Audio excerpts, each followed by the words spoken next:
আসসালামু আলাইকুম, আশা করি সবাই ভালো আছেন। তো আজকে আমি আপনাদের সাথে দারুণ একটা হেয়ার প্যাক রেসিপি শেয়ার করতে আসলাম। পার্লারে যেয়ে অনেক টাকা দিয়ে কেমিক্যাল জাতীয় ইউজ করলে সেগুলো আমাদের স্কিনের জন্য খুব একটা ভালো হয় না, তাই আমি সবসময় ঘরেই ঘরোয়া টাইপের ন্যাচারাল জিনিসগুলো দিয়ে হেয়ার প্যাক, ফেস প্যাক এগুলো বানাই, দেন অ্যাপ্লাই করি। এটা স্কিনের জন্য খুবই ভালো। তো এখানে কি কি দিয়েছি সেটা আপনাদের সাথে শেয়ার করি। 2 মুঠ চাল আমি সিদ্ধ করে নিয়েছি, ভাতের চাল। সিদ্ধ করে নেওয়ার পরে সেই সিদ্ধ চাল আর কলা আমি খুব ভালো করে ব্লেন্ড করে নিয়েছি। ব্লেন্ড করে নেওয়ার পর এখানে কিছুটা দুধ আর একটা ডিম দিয়ে এইভাবে ব্যাটারের সাহায্যে খুব ভালো করে মিক্স করব।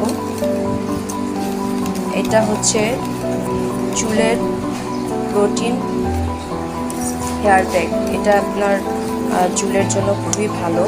তো এখানে আমি কিছুটা অলিভের তেল মিক্স করব, সামান্য পরিমাণ।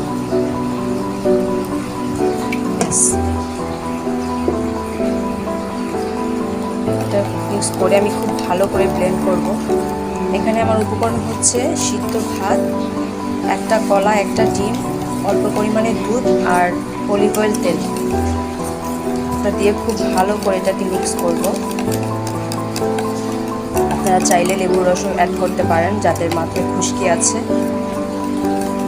তো আমি এটাকে খুব ভালো করে মিক্স করে মাথার চুলটা হাঁচড়ে দেন প্রতিটা স্ক্যাল্পে সুন্দর করে এটাকে অ্যাপ্লাই করতে হবে।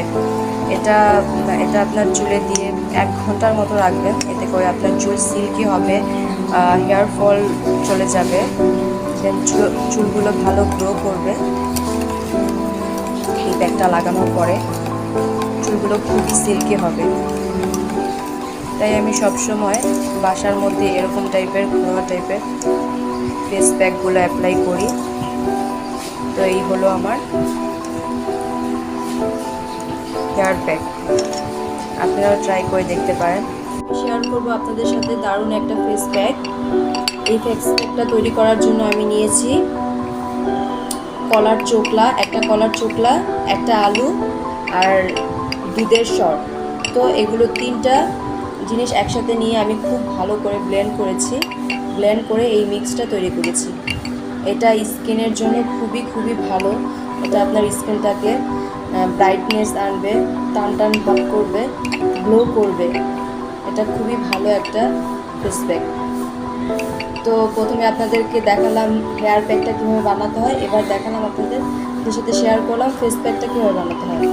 তো এই ফেস প্যাকটা আপনারা খুব ভালো করে ফেসে অ্যাপ্লাই করবেন।